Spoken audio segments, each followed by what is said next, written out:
प्यारी भव्य आत्माओं,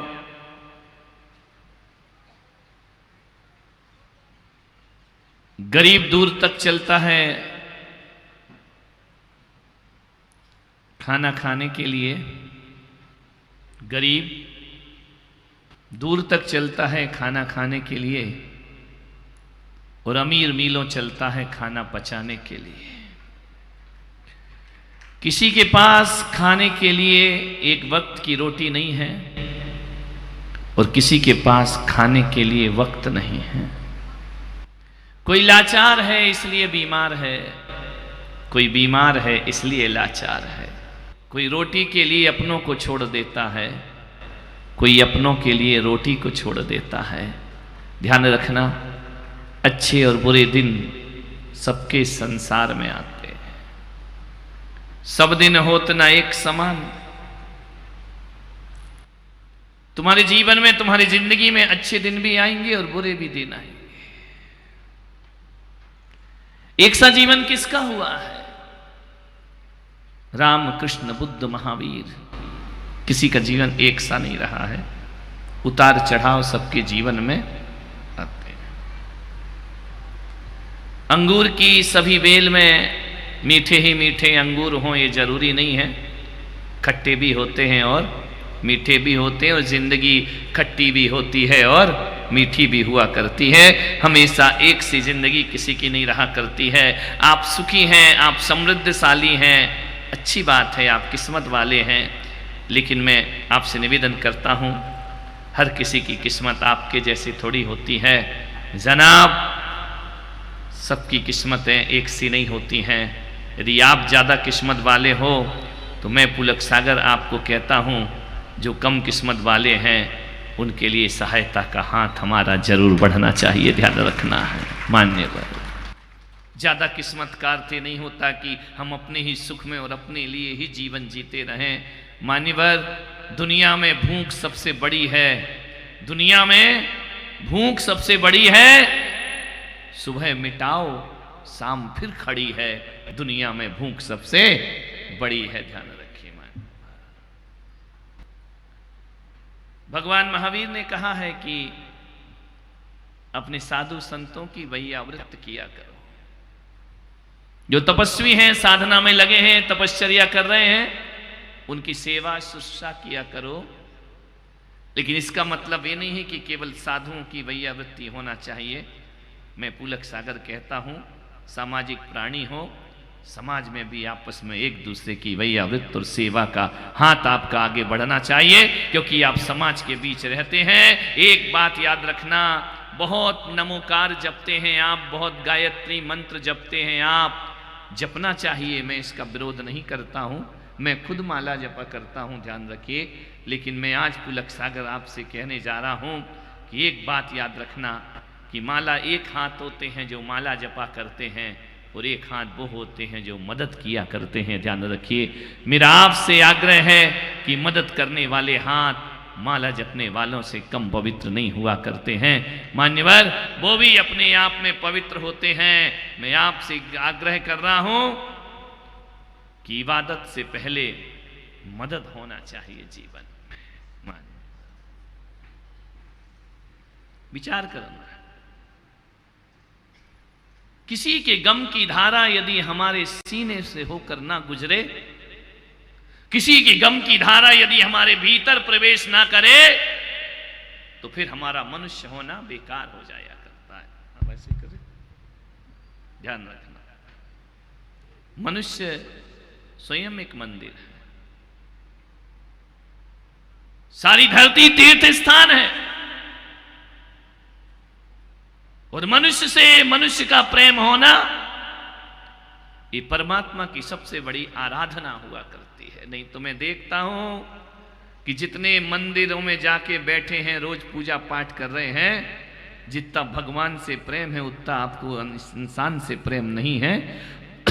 उतने ही आप इंसान से नफरत किया करते हैं। जितने आप भगवान के प्रति समर्पित होते हैं, आदमी आदमी के प्रति उतना अलगाव लेकर के जीवन जिया करता है। तो मैं पुलक सागर तो कहता हूं, एक बात ध्यान रखना, मंदिर में जाते हो, भगवान के चरणों में चंदन लगाते हो, आपसे निवेदन है, अरे माथे पर चंदन लगाते हो कि मस्तिष्क में शीतलता मिलेगी, माथे पर चंदन का तिलक खींचते हो कि जीवन में सुख शांति मिलेगी। मैं कहता हूं कि माथे पर चंदन जरूर लगाओ, मंदिर जाओ तो माथे पर चंदन लगाओ, लेकिन मंदिर से निकलने के बाद यदि कोई तड़प रहा है तो उसके जख्मों पर मलहम लगाओ, ये भी किसी चंदन से कम नहीं हुआ करता है। तड़पते इंसान के जख्मों पे मलहम लगाना, मैं आपसे निवेदन करता हूं कि शायद चंदन वो शीतलता ना दे पाएगा जो किसी के जख्मों पर लगाई गई मरहम जीवन में शीतलता प्रदान किया करती है। ये बड़े बड़े तिलकधारी बनने से जीवन में कुछ नहीं हुआ करता है मान्यवर। मैं नहीं मानता हूं कि बहुत बड़े धर्मात्मा है। यदि आपके उंगलियों में चंदन है और किसी के जख्मों को देखकर आपकी उंगलियां मरहम लगाने के लिए तैयार नहीं है, चंदन आपको शोभा नहीं दिया करता है। ध्यान रखिए, घड़े भर भर कर भगवान का दूध से अभिषेक करने वालों, किसी झोपड़े में भूखे बच्चे को भी एक गिलास दूध दे दिया करो। ध्यान रखना, वह भी किसी परमात्मा के अभिषेक से कम। थाली भर भर के सामग्री चढ़ाते हो, अपने भगवान को चढ़ाओ, मैं विरोध कभी नहीं करूंगा, लेकिन एक बात जरूर कहूंगा कि थाली भर भर कर मंदिर में सामग्री चढ़ाने वालों, कहीं तुम्हारे पड़ोस में कोई भूखा बैठा है तो आधे थाली भोजन भेजना भी किसी परमात्मा की पूजा से कम नहीं हुआ करता है। उसके घर में करो ना, 1000 दीपों से भगवान की आरती करते हो, किसी का झोपड़ा अंधेरे में है तो एक दिया वहां भी जाकर जला दिया करो। ध्यान रखना, मैं सोचता हूं कि शायद भगवान को 1000 दीपों के प्रकाश की जरूरत नहीं है, लेकिन अंधेरे झोपड़े को प्रकाश की बहुत जरूरत हुआ करती है। आपसे मैं आग्रह करता हूं कि एक दिया वहां जरूर जलाओ, अपने आंगन में एक ऐसा पेड़ लगाओ जिसकी छाया पड़ोसी के घर भी जाती हो। लेकिन तुम इतने बेईमान हो कि पड़ोसी के घर में छाया जाएगी, तुम डालियां काट दोगे। ध्यान रखना है, इतना अपने स्वार्थ में जिया करते हो। और अपने घर की दहली पर ऐसा दिया जलाओ जिसकी रोशनी पड़ोसी के घर में भी जाए। ध्यान रखना है, तो तुम धर्मात्मा की श्रेणी में आ सकते हो।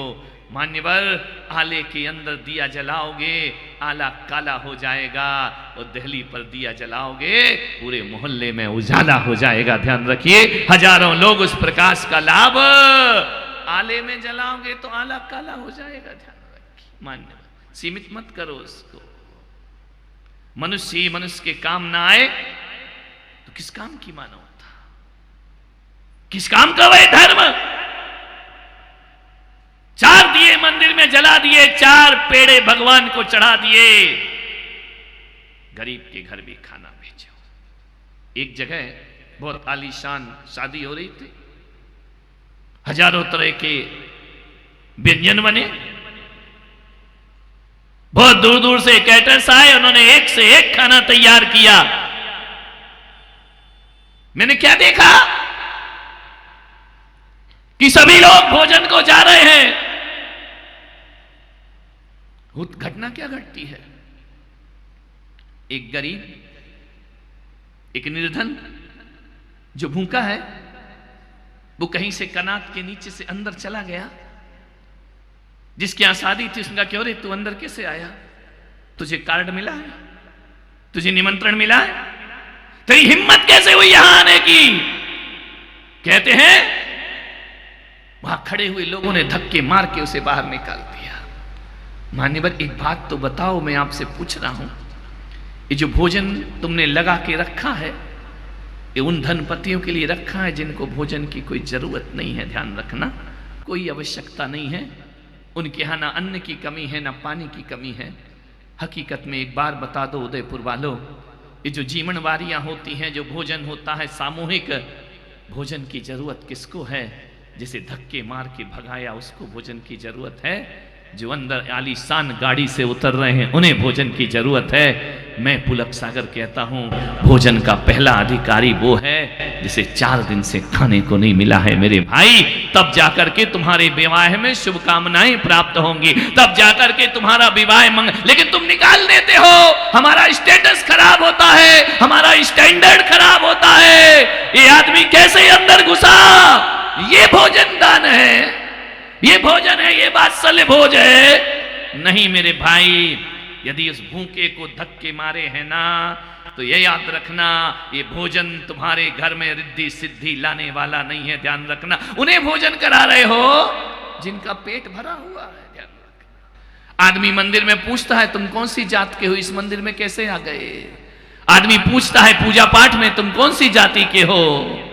बाहरी आदमी मंदिर में जाति पूछता है और टॉकीज में बाजू में बैठकर खाना खा लिया करता है, वहां जाति पाति नहीं पूछा करता है। रेल के डिब्बे में बैठकर खाना खा लेता है, उसके रेल की विंडो से जब प्लेटफार्म में कुछ खरीदता है तब जाति नहीं पूछा करता है। लेकिन जब घर में मंदिरों के धर्म स्थान आते हैं, आदमी वहां जातियों में बढ़ जाता है, पंथ परंपराओं में बढ़ जाता है, आदमी अपने अपने फिरकों में बढ़ जाता है। अरे जहां एक होना चाहिए वहां तुम बंटते हो, और जहां अलग होना चाहिए वहां तुम एक हो जाया करते हो। ध्यान रखिए, मंदिर बंटने के लिए है कि लोगों को जोड़ने के लिए हुआ करते हैं? आपसे मेरा आग्रह है, ध्यान रखना, मंदिर मस्जिद रोज लड़ाते एक बनाती मधुशाला। ध्यान रखिए मान्यवर, आपसे निवेदन है, देश में 5000 युद्ध हुए हैं। उन 5000 युद्धों में सबसे ज्यादा कोई युद्ध हुए हैं तो धर्म के नाम पर सबसे ज्यादा युद्ध हुए हैं, धर्म को लेकर सबसे ज्यादा युद्ध हुए हैं, जाति पाति को लेकर सबसे ज्यादा युद्ध हुए हैं, मंदिर मस्जिदों को लेकर ज्यादा युद्ध हुए हैं। मान्यवर, ये धर्म लड़ाता है या जोड़ता है? बात समझ नहीं आया करती है, मुझे विचार करना है आपको। एक बार क्या हुआ, भगवान महावीर धरती पर आ गए, अचानक प्रकट हो गए। कहानी झूठ है, गलत है, सरासर गप्प है। जैन दर्शन नहीं मानता है कि महावीर मोक्ष जाने के बाद दोबारा लौट करके आए। कहानी का कथ्य गलत है, लेकिन कहानी का तथ्य सही है। ध्यान रखना, कहानी क्या क्या क्या है इस पे ज्यादा दिमाग मत लड़ाना, वरना कल मेरे कमरे में आ जाओगे कौन से शास्त्र में कहानी लिखी है। ध्यान रखना, हर कहानी पुराणों में नहीं होती है। ध्यान रखिए, पुराणों की कहानी आदमी यहां से सुनता है, यहां से निकाल देता है, लेकिन मैं अपने प्रवचन में पुराणों की कहानी नहीं, मैं अपने प्राणों की कहानी सुनाया करता हूं। और जब कोई प्राणों की कहानी होती है वो दूसरों के प्राणों तक, वो ज्यादा मत अटको कहानियों में, किस्सों में। ये सारी दुनिया कहानियों पर लड़ी है, ध्यान रखना है। महावीर धरती पर आ गए तो आ गए, क्योंकि तुम नहीं, मैं बुला रहा हूं इसलिए महावीर जरूर आएंगे। ध्यान रखना, महावीर आ गए, गुजर रहे थे तुम्हारे उदयपुर से, दौड़े दौड़े दिगंबर पहुंचे, बोले भगवान हमारे मंदिर में चलो ना। बोले कहां? बोले श्री दिगंबर जैन मंदिर ऋतु विलास, चलो थोड़ा देर वहां बैठो। महावीर ने कहा दिगंबर जैन मंदिर? बोले हाँ। थोड़ा आगे बढ़े, मूर्ति पूजक श्वेतांबर आ गए। उन्होंने कहा कि भगवान वहां मत जाओ, वहां जाना ही नहीं। बोले क्यों? बोले ना चक्षु है, ना मुकुट है, ना कुंडल है, क्या करोगे वहां जाकर के?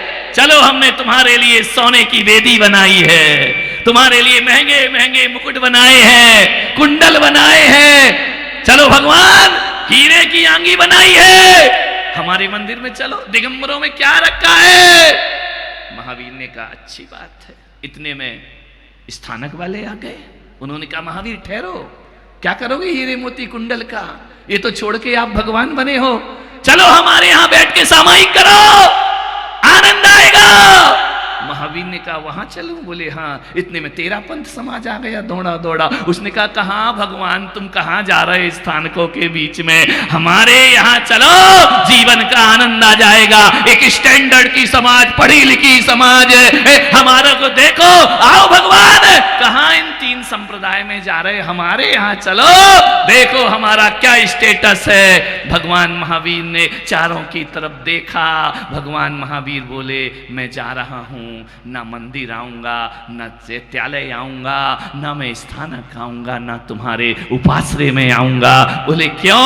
भगवान महावीर ने कहा, मैं गया था तो समाज एक थी, मेरे जाने के बाद 4 टुकड़े हो गए। जिस दिन एक हो जाओगे उस दिन मैं फिर से लौट करके धरती पर वापिस आऊंगा।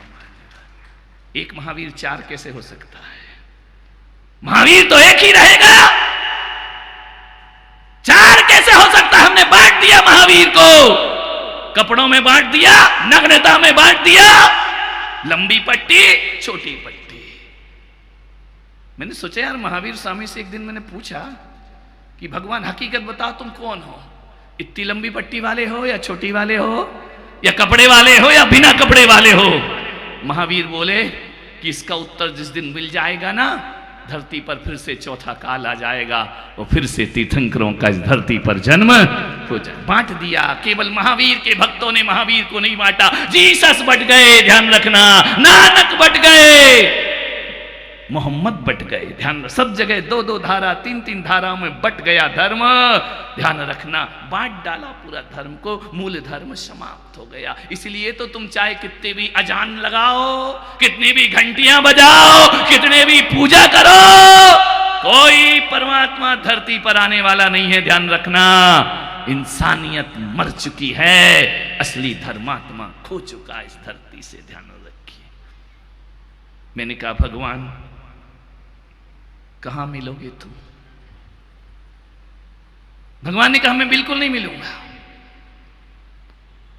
तो मैंने कहा, ये लोग पूजा क्यों कर रहे हैं, ये पाठ क्यों कर रहे हैं, माला क्यों जप रहे हैं, प्रतिक्रमण क्यों कर रहे हैं? भगवान ने कहा, करने दो, उनका भी टाइम पास और कुछ नहीं। ध्यान रखना, मैं तो मिलूंगा नहीं। ध्यान रखिए, ये जब तक लड़ेंगे झगड़ेंगे, महावीर नहीं आ सकते हैं तुम्हारे बीच में। मैंने कहा, भगवान ऐसा क्यों कर रहे हो?